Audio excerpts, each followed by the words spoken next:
Hey guys, Justin Williams here with Sigma 3 Survival School, and today we're going to take a look at another trap that we're going to be adding to our Trapper's Bible series, and it's called the Scissor Deadfall trap. And we're going to be building an upscale version of this for everything from big raccoons to large game.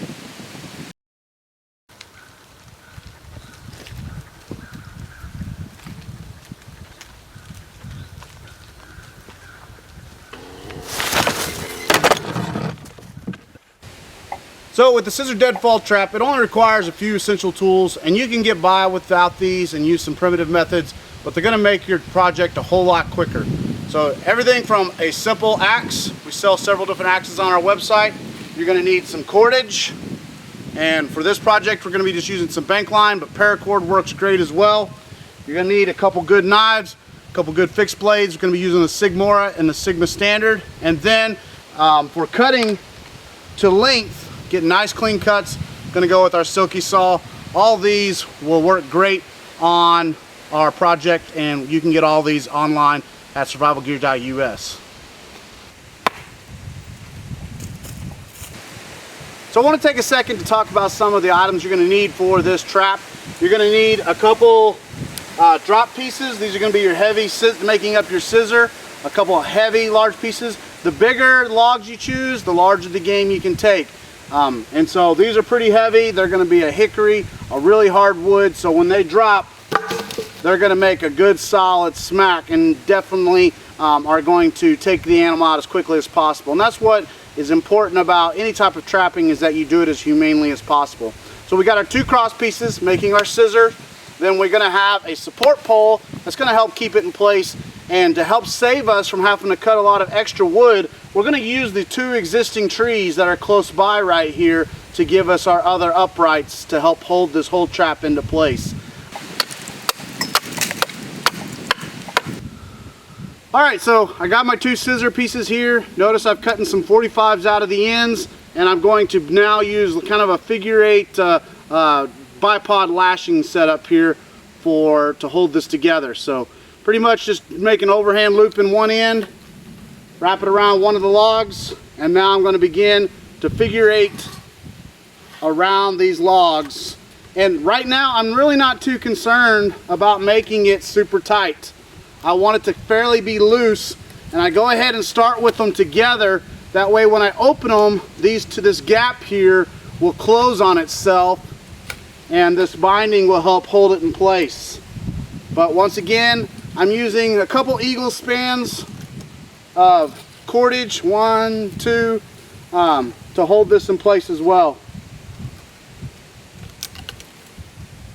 So now I've placed my Scissor Deadfall against these two trees, and what's going to happen here is this is going to be elevated up and set up on a trigger system, and when the animal triggers the bait and gets the bait and triggers it off, sets it off, it's going to fall and land on their neck, killing the animal and dispatching them quickly. What I need to do though is to help hold this in place, is to place another upright in here to keep it from falling forward.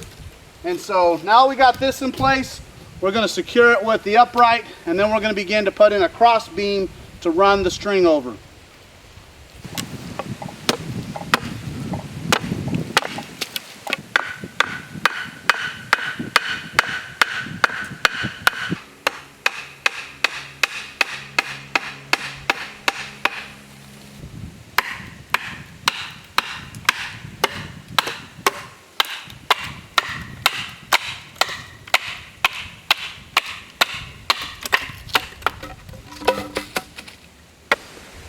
So I've got my scissors in place, got my uprights in place to help support it. Now I'm tying in my crossbar.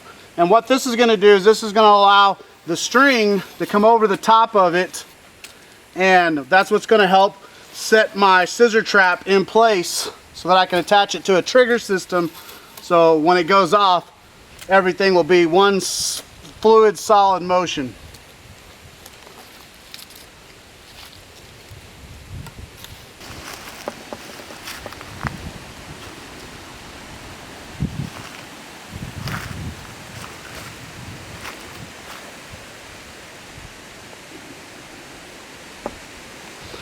So we pretty much got our trap set up. Once again, we got our scissors That's actually going to be the crushing mechanism that takes out and dispatches the animal. Got these uprights here and here, which are primary designed to help support it and keep it in place, using the trees as the other upright supports, and then 2 crossbars, one here and one below, and that's where the string goes over and then under to attach to our trigger mechanism. So this, once again, can be scaled down to small game for rats and rabbits and squirrels, or large game like this one, which could be everything from coyotes to porcupines. If you were out in areas that had porcupines, it could be used also as well for raccoons and even deer if you needed to. So once again, the animal comes in. Notice that the trigger is pretty far back in there, and what we're going to do is we'll fence off the back side of it so the animal cannot approach it from the back. They have to approach it from the front, top it off, and I purposely have it back in there a little ways, because what will happen is when this begins to shift, the animal will begin to back out some, catching the animal's neck. And so he comes in here to feed, and it drops and crushes the animal. Large scale scissor deadfall.